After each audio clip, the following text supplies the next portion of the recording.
na ay mga ulod ug kalayo. Apan ganahan ko i-focus ang aton atensyon sa asin. Maayong adlaw mga kaigsuunan ko diha kay Kristo.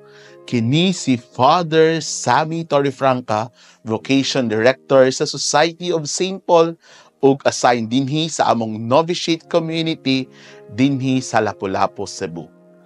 Uban kita sa pagpamalandong sa pulong sa Dios. Murag kuyaw kaayo ang atong ebanghelyo karong adlaw na ay mga ulod ug kalayo. Apan ganahan ko i-focus ang aton atensyon sa asin. Mailhan man gyud sa akong lawas nga hilig gyud ko pagkaon. Apan hilig pud ko mugluto.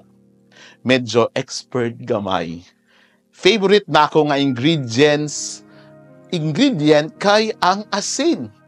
Sa tulo ka rason. Una, gahatag siya lasa sa pagkaon.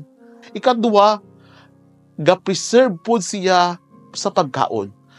Ug iya pagawason kung unsa ang lasa sa mga ingredients.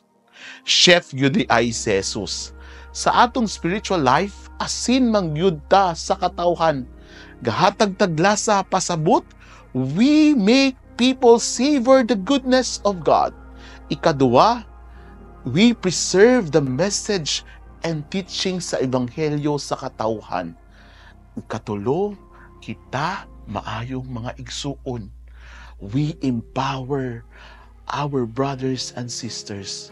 Gatabang kita nga ila ma-feel ang pagkamaayo sa Dios ug ang ilang pagtuo dito sa ato ang maayong Dios.